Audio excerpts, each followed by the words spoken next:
Барыңыздарға ассаламу алейкум туғандар. Бүгін сіздерге шол кеше эфирде айтып кеткендей эле Fibonacci инструментин сіздерге бүт барын настройкаларын кантип колдонот, кайсы жерде колдонуш керек, анын баарын мен сіздерге айтып берейин. Көрүүгө даяр болсоңуздар, биз баштайлы. Так, мен аны өчүрүп коеюн азырынча. Өштө. Так, туғандар, немесе келиңиздер. Биз баштадык. Биринчи эле 5 минутталык таймфреймди аласыздар, 5 минутталык таймфреймди аласыздар дагы. Мисалга алсак, мен силерге баштан көргөзүп берейин.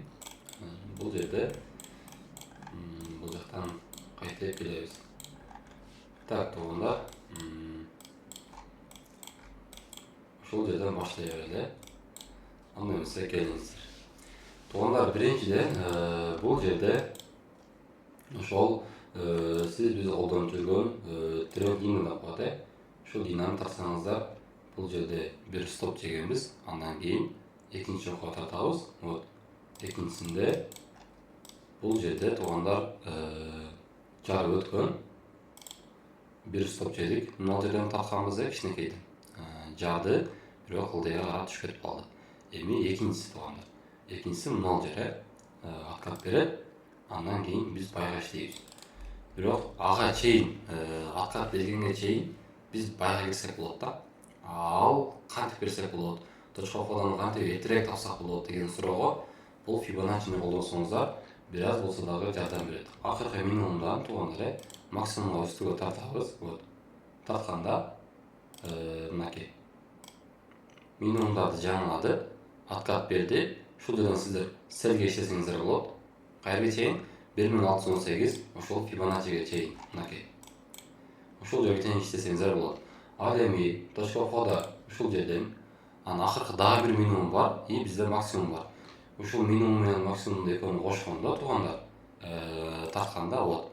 Бизде демек эки точка оффода кайсыл жерге? Байга.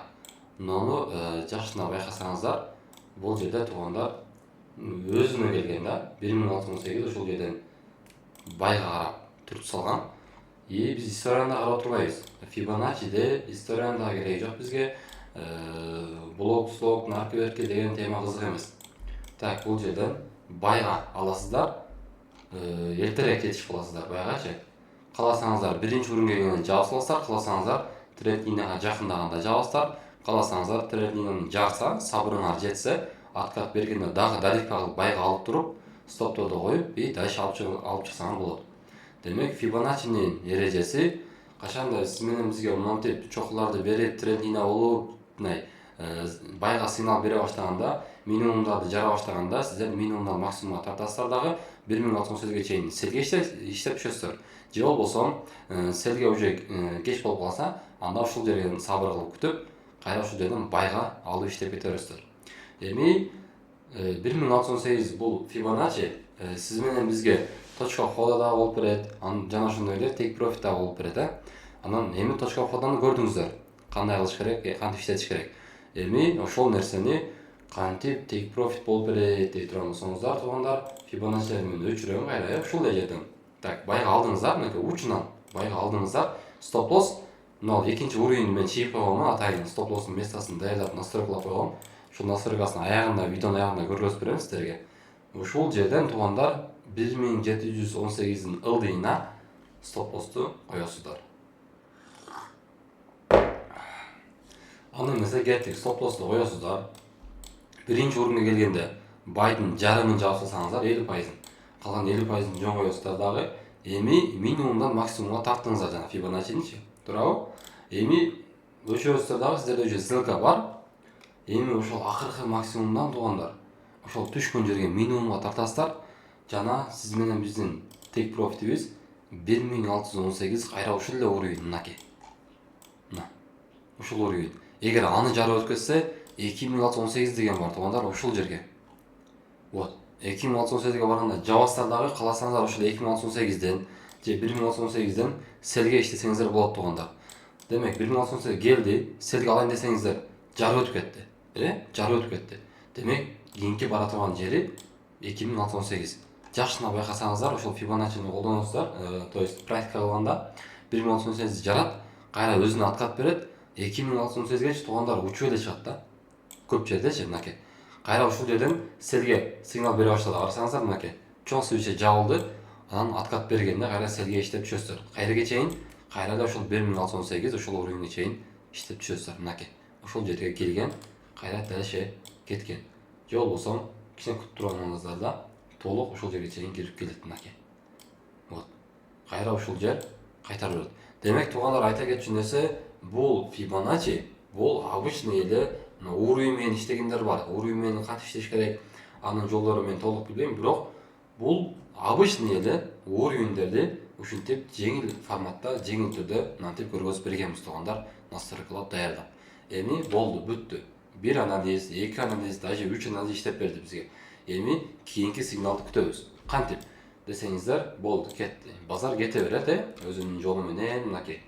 Так, бул жерде мынтип торговля болуп кетти базарчы. Базар кетти. Демек, минимумду жаңылап койдум могул жерде. Минимумду жаңылады. Сиз Fibonacci'ни тарттыңыз, мынакей. Fibonacci'ни тарттыңыз, бирок толук 1618ге келген жок. Демек, дагы күтөбүз бизчи.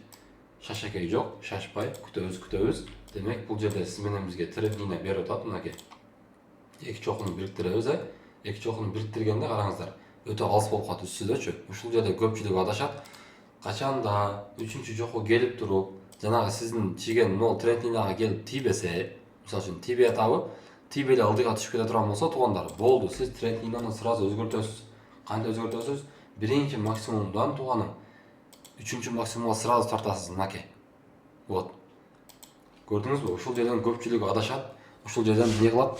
Көпчүлүгү акыркы мына немеси шамчасы менен свечанын шамына бириктирет дагы ийнесинечи, болду, күтүп отура берет. Жок, андай эмес. Ушул нерсени ылдыйга түшүрөсүздөр, туугандар.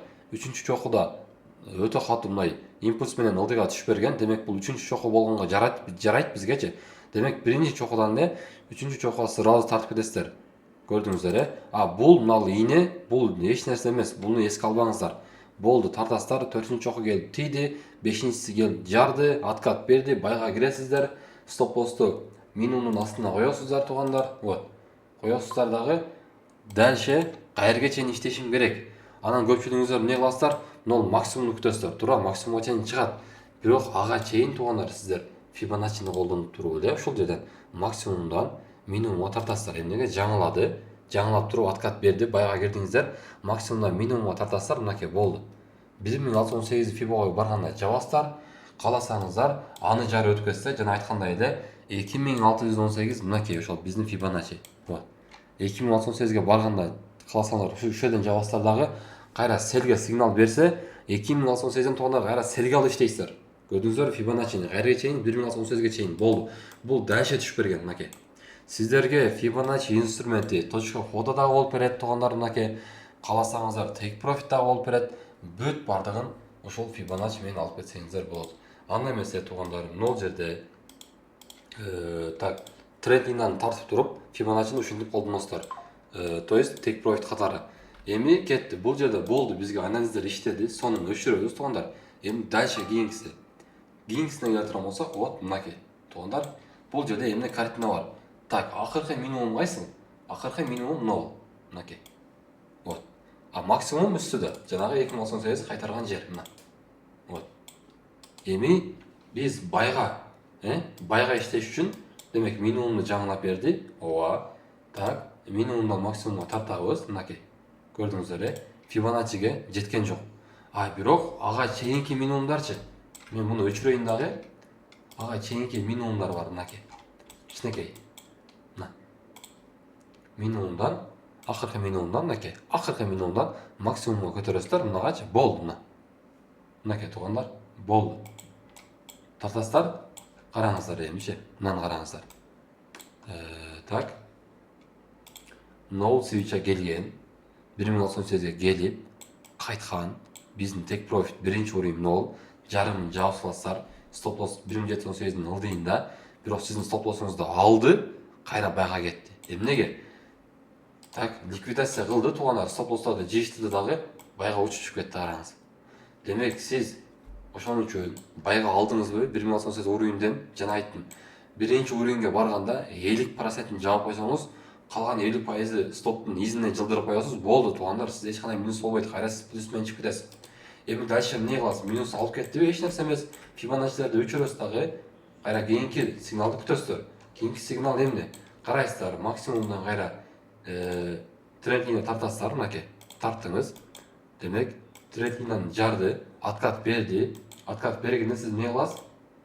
Ушул жерден акыркы максимумдан минимумга свечаны тартасыз. Жаңылай элек мейли жаңылабасын, бирок сизге 0 сигнал жетиштүү. Жарды, откат берди, болду. Ушул максимумдан минимумга тартасыз мынакей.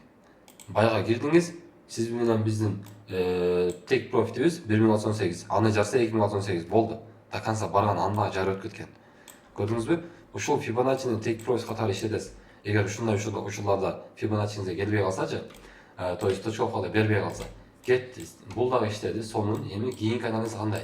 Кийинки анализди эми караңыздар, туугандар. Могул жерде минимумду жаңылады, мынакей. Минимумду жаңылады. Максимумга тартасыздар, мынакей. Тартканда 1618ди жарды, мынакей. 1618 келди. Ушул жерден сиз байга алдыңыз, стоп лоссу 1718дин ылдыйына койдуңуз, мынакей. Так, ылдыйына койгондо, мына караңыз. То есть бул жерде минимум болду. Откат бере баштады, 1018ден байга кирдиңиз, стоп лоссу астына койдуңуз, мынакей. Койгондон кийин, то есть айтайын деген нерсем, туугандар, бул жерде ликвидация кылган, 1018 жары өткөн. Ошон үчүн 1018 келгенде сразу албаңыздар. Жок дегенде бир свеча жанып берсин, байга бир аз болсо сигнал берсин, 1 минутталык менен же болсо 5 минутталык менен бир свеча байга жанып берди, болду, байга аласыздар. Биринчи уровеньге чейин иштейсиздер, туугандар. Ушул жерге келгенде алган позицияларды кыласаңыздар, 80% кыласаңыздар, 50% жаап салсаңыздар дагы, калганын дальше максимумду жаңылаганга чейин карап койсоңуздар болот. Түшүндүңүздөр, Анан бул жерде мынакей максимумду жаңылаган видеодо сиздерге мына фитил көрүнөт, абы? Көрүнбөй атса керек. Ушул максимумду жаңылаган, кааласаңыз ушул жерден жаап саласыз. Ага чейин туугандар сизге дагы бир сигнал берет, могул жерденчи. Демек, учунан сизде бай бар, учунан байга аласыз. Анан кийин дагы могул жерде көтөрүлдү, кайра ылдыйга откат берди. Демек, сиз тренд линияны чиесиз мындайдан. Тренд линияны чийгенде жардыбы дагы аласыз могул жерденчи байга. Бирок ага чейин сизде дагы бир точка входа бар. Албайсың, мынакей. Акыркы минимумдун кайрады максимумга тартасыз. Вот, 1098 уровеньге келди, дагы бир бай аласыз. Демек, сизде канча бай болду? Могул жерде 1 бай, могул жерде 2 бай. Демек, туугандар, точка входаны учунан, прям учунан ушул Фибоначчи таап берет. Ал эми тек профитиңиз могул тренд линияны жарганда, так, мына тренд линияны жарганда акыркы максимумдан тууганым, акыркы максимумдан минимумга тартасыз, 1098ге чейин кармайсыз, мынакей, болду. Базардан чыгып кетесиз, каласа аны жарса 2098ге чейин. Бирок стоп лоссорду изинен жылдырып коесуз. Бул жерде 2098ге чейин жеткен эмес, эң гарантиясы бул 1618ге барганда сразу жаап саласыз, базардан чыгып кетесиз. Болду, кетти. Эми кийинки анализдер эмне болду? Так, демек бул жерде картина селге дагы болуп атыптыр, мынакей. Так, минимумдарды мынтип тартып коебуз. Трейдерлер жакшы түшүнөт, мынакей. Так, демек, жарды, ылдыйга секин жара баштаганда, же болбосо мына тренд линия келгенде буну жарганда селге кетет, бир аз болсо дагычы. Ошону сиз эртерээк кирип калсаңыз, селгечи, эртерээк кирип калсаңыз, мына минимумду жаңылай элек эле сиз эртерээк фибону тартасыз дагы, минимумдан максимумга мынакей. Тарттыңыз, тууганым. 1098 гарант. Ошол жерге чейин барат, мынакей. Ошол жерге чейин барганда сиз жанагы селди жаап саласыз. Эгер селге кирбей эле ушул Фибоначчини күтүп тура турган болсоңуз, кайра ошол жерден байга аласыз дагы, стоп лоссторду 1718дин ылдыйына коюп коебуз. Мынакей. Болду, тууганым. Биринчи уровеньге чейин гарантия барган, 50% жабасыз. Ал эми 50% жапкандан кийин дагы дальше байга кете турган болсо, демек бул жерде исторический максимумдар жок. Акыркы максимум кайсыл? Акыркы максимум мынау. Ушул максимумдан минимумга тартасыз дагы, тек профитти 1098 ушул жерге чейин иштей бересиз, мынакей. Демек, тууганым, карасаңыздар, учунан аласыздар, Фибоначчи мененчи, учунан кайра сатасыздар. Тек профит, точка входа. Болду. Ошол Фибоначчини колдонуп иштетиңиздер, туугандар. Анын арасында дагы канча модель точка входа берген. Мына барсаңыз, мынанын бүт бардыгы Фибоначчи менен кеткен. Мынакей, туугандар, минимумдан максимумга, мынакей. Кара. Мына. Минимумдан максимумга тарттыңыз. Так, бул жерде келген жок, мейли. Биздин якта сделкабыз бар. ошо менен дальше кетебиз. Качанда минимумдарды жаңылай баштаганда секин дагы байга кирип кетебиз. Мынакей. Минимумдан максимумга тартасыз. Вот. Болду мынакей туугандар. 1080 уровеньге келген. Ошол жерден кайра байга аласыздар. Мынакей. Мынага максимумга чейин акыркы максимумдан минимумга тартасыздар. Так, бул жерде жеткенбиз. Бирок могул жакта биздин главный Fibonacci'биз жанагы биринчи тарткан Fibonacci ушул жерге чейин жеткен. Сделканы жабасыздар. Базардан чыгып кетесиздер туугандар. Демек, кийинкиси. Так, мен булардын баарын өчүрөйүн. Кийинки Fibonacci'биз, то есть кийинки анализди дагы күтөсүздөр. Так, могул жерде эмне болуп атат? Могул жерде карасаңыздар, дагы минимумдан, мынакей акыркы минимумдан максимумга тартасыздар. Мынакей, караңыздар. 1098 уровеньге келген, мынакей. Келип, ушул жерден байга аласыздар. Биринчи уровеньге келгенде жабып саласыздар. Болду, көрдүңүздөрбү? Ушул жерден кайра бул ылдыйга карап түшүп кеткен. Ылдыйга карап түшүп келген 2068 деген уровень бар биздечи. Ушул экөөнү гана мен настройка кылам. Ага чейин 1068 дагы акыркы Fibonacci'ден тартасыздар, мынакей. Демек, туугандар, 1098 акыркы минимум менен берки чоң экинчи, бунун экинчи уровень менен акыркы Fibon'ун экөө тең бир жерге келип калдыбы туугандар? Бул байга түртөт. Ушул жерден көбүрөөк рисковать этесиздер дагы, байга аласыздар дагы учунанчы. Анан тек профит кайерге чейин болот? Тек профитиңиздер туугандар акыркы максимумдан минимумга көтөрөсүздөр. 1068ге чейин гарант барган. Ушул жерден жабып, позицияны жабып чыгып кетесиздер. Болду туугандар, кийинки анализди дагы күтөсүздөр. Ушинтип минимумдарды жаңылаган сайын иштеп көтөрөсүздөр. Могул жерде минимумду жаңылаган, бирок туугандар карасаңыздар 1068ге жетпей кетип калган. Болду, өчүрөсүздөр. Дагы кийинкини күтөсүздөр. Акыркы минимум кайсы экен? Мына экен дагы, Мынакей караңыздар. Максимумга тартасыздар. Туугандар, мына карасаңыздар, учунан ошо аласыздар байга. Биринчи уровеньге келгенде жабып болсор болду. Стоп лоссунан ылдыйын алып болсор, мейли бүгүн иштебесин, эртең иштебесин, бирок бир күн өтсө иштеп берет. Минустарыңыздарды жөнүндө актап берет туугандар. Ушул Fibonacci'ни колдонуштун жолдору эртерээк кантип кирсе болот? Вот, ушул. А сиздер бардыгыбыз трейдерлердин эмеси кандай? Мантип трейдингден чиебиз, карап отурабыз, келет, анан кийин мантип барып жарганда анан кийин киребиз да. А бул мындай дальше түшүп кетип калышы да мүмкүн ылдыйгачы. Андай көп болот. А сиздер ага чейин эле эртерээк кирип алсаңыздар, эртерээк болду, мынакей жетишип позицияны жабып саласыздар. А эртерээк кириштин жолу бул ушул Fibonacci туугандар. Fibonacci менен сиздер ушул нерсени таап келсеңиздер болот туугандар. Демек, мынакей кече айтып кеткендей эле жарым сааттык менен же болбосо 15 минутта, 5 минутта менен карайсыздар дагы. Торговля болуп баштаганда, мынтипчи кара. Чогулуп баштаганда бир таштайт, чогулуп баштаганда ылдыйга бир таштап берет, анан кетет да байгачы. То есть стоплорду жыйыштырат. Ошол сиздер башка бирөөнүн стоплорун алып атканда, сиз ушул жерден байга аласыз да, түшүндүңүзбү? Демек, сиз сабыр кылып отурасыз. Акыркы минимумдан максимумга тартасыз Fibonacci мынакей.